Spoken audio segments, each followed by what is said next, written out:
আসসালামু আলাইকুম রহমতুল্লাহি বারাকাতুহু। সম্মানিত ভিউয়ার্স, আজকে আমরা আলোচনা করব বিসমিল্লাহর গুরুত্ব ও ফজিলত সম্পর্কে।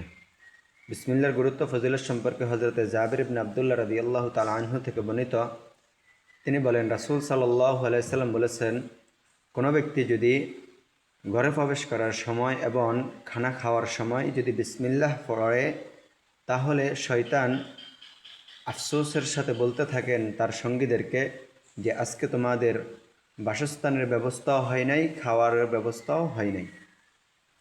আর যদি ওই ব্যক্তি বিসমিল্লাহ না পড়ে, তাহলে শয়তান আনন্দের সাথে তার সঙ্গীদেরকে বলতে থাকেন যে আজকে তোমাদের বাসস্থানের ব্যবস্থা হয়েছে, খানার ব্যবস্থাও হয়েছে।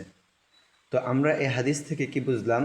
আমরা এই হাদিস থেকে বুঝতে পারলাম যে আমরা যদি খাওয়ার সময় এবং ঘরে প্রবেশের সময় বিসমিল্লাহ পড়ি, তাহলে শয়তান আমাদের খানার মধ্যে এবং ঘরে প্রবেশে অংশগ্রহণ করতে পারবে না।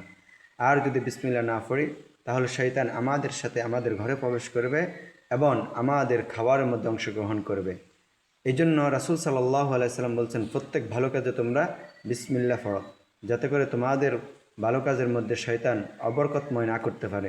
রাসূল সাল্লাল্লাহু আলাইহি সাল্লাম হাদিসের মধ্যে বলেন, কুল্লু আমরিন জিবালিন লা ইউবদাউ ফিহি বিবিসমিল্লাহি ফাহুয়া আকতাউ, যে প্রত্যেক ভালো কাজ যদি আল্লাহ তাআলার নামে শুরু করা না হয়, তাহলে ওই ভালো কাজ অসম্পূর্ণ থেকে যায়।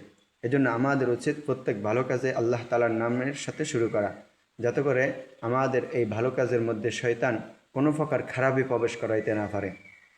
আল্লাহ তাআলা আমাদের প্রত্যেক ভালো কাজের মধ্যে বিসমিল্লাহর সহিত শুরু করার তৌফিক দান করুক। আমিন।